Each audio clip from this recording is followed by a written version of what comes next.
हरे कृष्णा। श्री गुरुदेवाय नमः। आज हम पाप व पुण्यों के फलों का वर्णन करेंगे। ये श्री पद्म पुराण में इसका वर्णन आता है। श्री ययाति जी बोलते हैं, मालते मृत्यु लोक में मानव बड़े भयानक पाप करते हैं, उन्हें उनके कर्मों का क्या फल मिलता है, इस समय यही बताओ। मालती ने कहा, राजन, जो लोग वेदों की निंदा करते हैं, वेदों सदाचार घृणा करते हैं और जो अपने कुल के आचार का ही त्याग करते हैं, दूसरे आचार धर्म को ग्रहण करते हैं, जो सब साधुओं को वैष्णवों को पीड़ा देते हैं, वे सब पातकी हैं। तत्वेता पुरुषों ने इन दुष्कर्मों का नाम पातक नाम दिया। जो माता पिता की निंदा करते हैं, बहन को सदा मारते हैं और उसकी घृणा करते हैं, उनका यह कार्य निश्चय ही पातक है।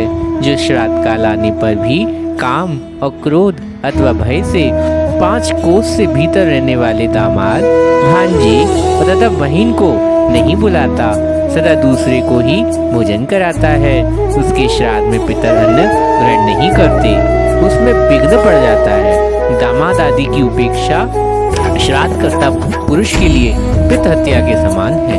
ये बहुत बड़ा पातक माना गया। इसी प्रकार यदि दान देते समय बहुत से ब्राह्मण आ जाए तथा उनमें से एक को भी दान नहीं दिया जाए और दूसरे को दान दे दिया जाए, ये दान के फल को नष्ट कर देता है। ये बहुत बड़ा पातक माना गया है। ब्राह्मण, क्षत्रिय, वैश्य, शूद्र और उचित है कि प्रत्येक पुण्य पर्व के अवसर पर निर्धन ब्राह्मणों की पूजा करें और जहाँ तक हो सके उसे धन की प्राप्ति कराएं। श्राद्ध के समय निमंत्रित ब्राह्मण के अतिरिक्त यदि दूसरा कोई ब्राह्मण आ जाए तो उन दोनों को ही भोजन, वस्त्र, तांबुल और दक्षिणा से पूजा करनी चाहिए। इससे श्राद्ध कर्ता पितरों को बड़ा हर्ष होता है। यदि श्राद्ध कर्ता धनीहीन हो तो वह एक की ही पूजा कर सकता है। जो श्राद्ध में ब्राह्मण को भोजन कराकर आदर पूर्वक दक्षिणा नहीं देता, उसे गौ हत्या आदि के समान पाप लगता है। महाराज, व्यतिपात वृद्धि योग आने पर अथवा अमावस्या की तिथि या पितर की क्षय तिथि प्राप्त होने पर अपराह्न काल में ब्राह्मण आदि वर्णों को अवश्य श्राद्ध कराना चाहिए। विक्र पुरुष को उचित है कि वे अपरिचित ब्राह्मण को श्राद्ध में निमंत्रित ना करे। अपरिचित यदि कोई वेद वेदांग परगामी विद्वान हो तो उस ब्राह्मण को श्राद्ध में निमंत्रित देना चाहिए। जो इन सब वेद विद्वान जो ज्ञान से शून्य हो, जो ब्राह्मण तत्व शून्य हो, उनको कभी भी निमंत्रण श्राद्ध के लिए या किसी पूजनीय कार्य के लिए नहीं देना चाहिए। निमंत्रण ब्राह्मण का अपूर्व आतिथ्य सत्कार करना चाहिए। जो पापी इसके विपरीत आचरण करता है उसे निश्चय ही नरक में जाना पड़ता है। इसलिए दान, श्रद्धा तथा पर्व के अवसर पर ब्राह्मण को निमंत्रण करना आवश्यक है। पहले ब्राह्मण की भली भांति जांच करें, परख कर लेनी चाहिए। उसके बाद उसे श्राद्ध व दान में सम्मिलित करना उचित है। जो बिना ब्राह्मण के श्राद्ध करता है उसके घर में पितर भोजन नहीं करते, श्राप देकर लौट जाते हैं। ब्राह्मणहीन श्राद्ध करने से मनुष्य महापापी होता है तथा ब्राह्मण घाती कहलाता है। राजन, जो पितर कुल में आजीवन का परित्याग कर देता है और स्वेच्छानुसार बर्ताव करता है, उसे महापापी समझना चाहिए। वह सब धर्मों से बहिष्कृत है। जो पापी मनुष्य शिव की परिचर्या छोड़कर शिव भक्तों से द्वेष रखते हैं और जो ब्राह्मणों से द्रोह करते हैं, सदा भगवान श्री हरि की निंदा करते हैं, वह महापापी है। सदाचार की निंदा करने वाले पुरुषों की गणना में इसी श्रेणी में है। सर्वप्रथम उत्तम ज्ञान स्वरूप पुण्यमय भागवत पुराण की पूजा करनी चाहिए। तत्पश्चात विष्णु पुराण, श्री हरिवंश पुराण, मत्स्य पुराण, कर्म पुराण की पूजा करनी चाहिए। उचित है जो पद्म पुराण की पूजा करते हैं उनके द्वारा भगवान श्री मधुसूदन की प्रत्यक्ष पूजा हो जाती है। जो श्री भगवान के ज्ञान रूप पुराण की पूजा किए बिना उसे पढ़ते और लिखते हैं और लोभ में आकर बेच देते हैं, अपवित्र स्थान में मनमाने ढंग से रखते हैं तथा स्वयं अशुद्ध रहकर अशुद्ध स्थान में पुराण की कथा कहते और सुनते हैं, उनका वह कार्य गुरु निंदा के समान माना गया। जो गुरु की पूजा किए बिना उन शास्त्र का श्रवण करना चाहता है गुरु की सेवा नहीं करता, उनकी आज्ञा भंग करके विचार रखता है, उनकी बात अभिनंदन नहीं करना चाहिए, अपितु प्रतिवाद कर देता है, गुरु के कार्य करने योग्य हो उपेक्षा करता है, जो गुरु को रोग आदि पीड़ित, असमर्थ, विदेश की वो परिस्थिति और शत्रुओं द्वारा अपमानित देखकर भी उनका साथ छोड़ देता है, वह पापी तब तक कुंभी पाप नरक में निवास करता है जब तक 14 इंद्रों की आयु पूरी नहीं हो जाती। जो स्त्री, पुत्र और मित्रों की अवहेलना करता है, वह इस कार्यों में गुरु निंदा के समान महापातक समझना चाहिए।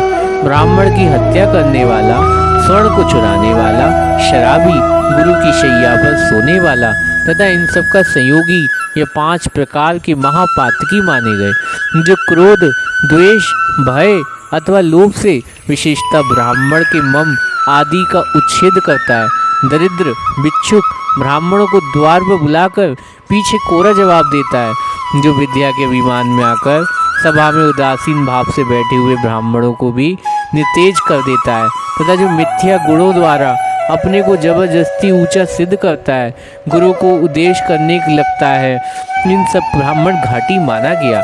जिनका शरीर भूख और प्यास से पीड़ित, जो अन्न खाना चाहते हैं, उनके कार्य में विघ्न डालता है, वह मनुष्य भ्रम घाटी है। जो चुगलखोर, सब लोगों के दोष ढूंढने में तत्पर, सबको उद्वेग में डालने वाला और क्रूर, जो देवताओं, ब्राह्मणों और गौओं के निमित्त पहले की दी हुई भूमि हर लेता है, उसे ब्रह्मघाती कहते हैं। दूसरों द्वारा उपार्जित द्रव्य का, ब्राह्मण के धन का अपहरण भी ब्रह्म हत्या के समान भारी पातक है। जो अग्निहोत्र, पंच यज्ञ आदि कर्मों का परित्याग करके माता पिता और गुरु का अनादर करता है, झूठी गवाही देता है, शिव भक्तों की बुराई, अभक्ष्य वस्तु का भक्षण करता है, वन में जाकर निरपराध प्राणियों को मारता है, गौशाला, देव मंदिर, गांव, नगर में आग लगाता है, उसके ये भयंकर पाप पूर्वत पापों के समान है।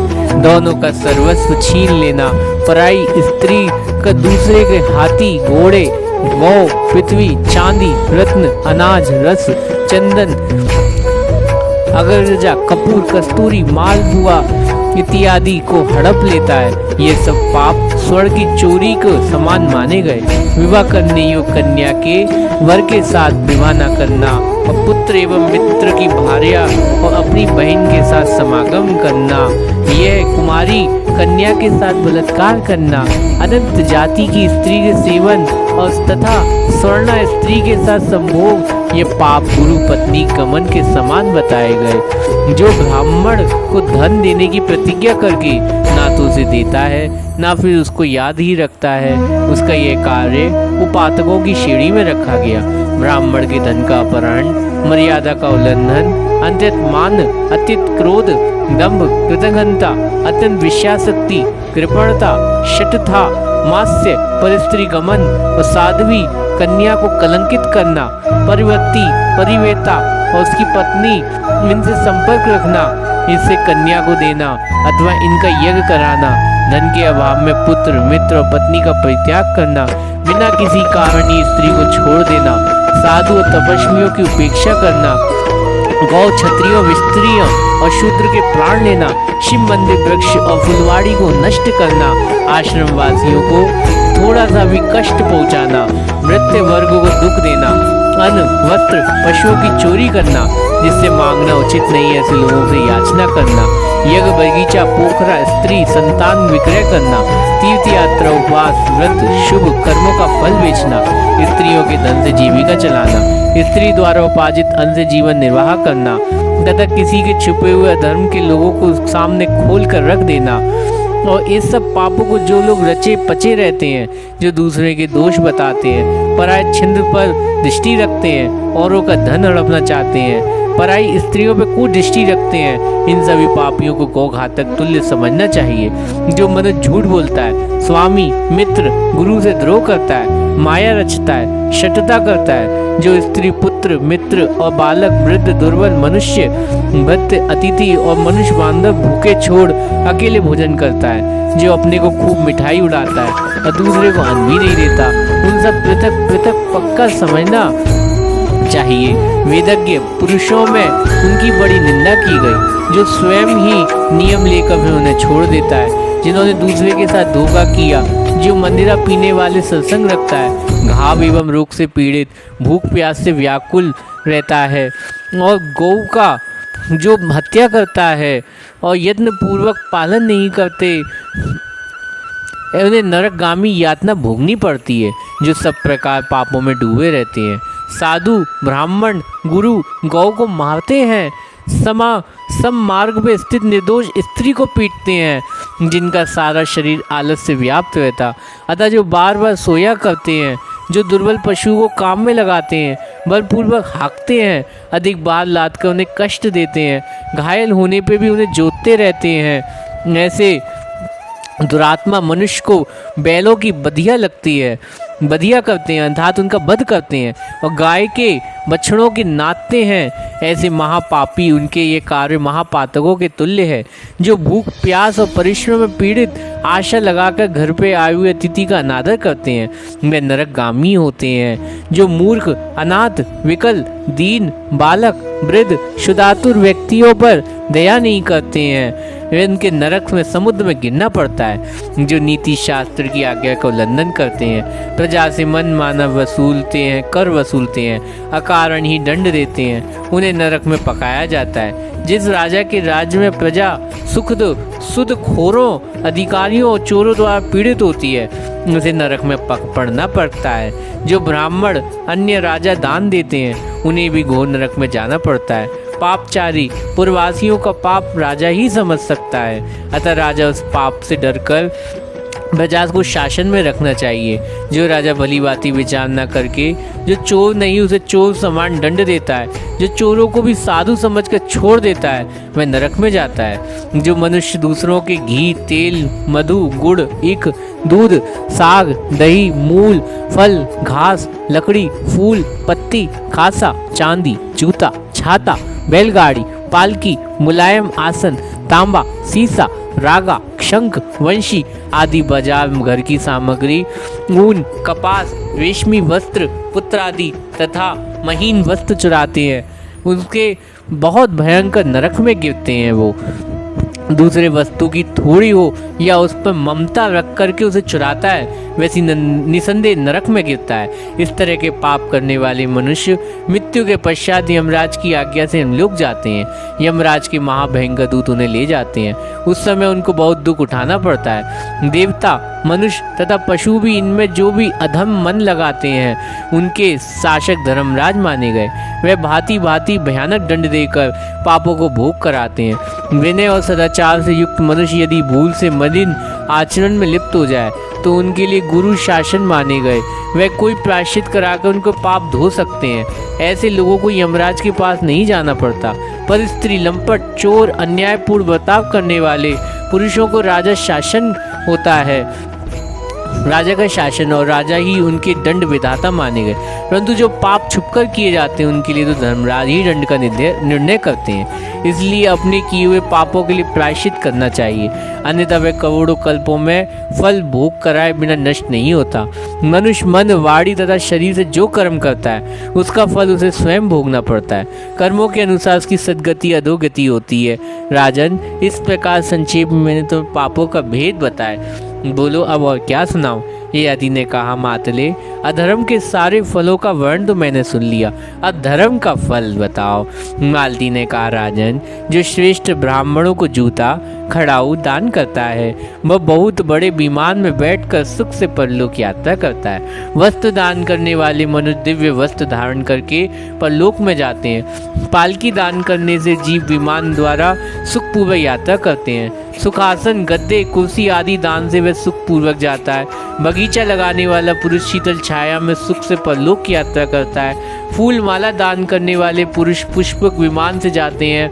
जो देवताओं के लिए मंदिर, सन्यासियों के लिए आश्रम, अनाथों, रोगियों के लिए घर बनवाते हैं, वे परलोक में उन्नतम महलों के भीतर रहकर विहार करते हैं। जो देवता, अग्नि, गुरु, ब्राह्मण, माता, पिता पूजा करता है, गुणवानों और दीनों में रहने के लिए घर देता है, वे सब कामना पूर्ण करने वाले ब्रह्मलोक को प्राप्त होता है। राजन, जिसने श्रद्धा के साथ ब्राह्मण को एक कौड़ी का भी दान किया है, वह स्वर्गलोक में देवताओं को अतिथि होता है।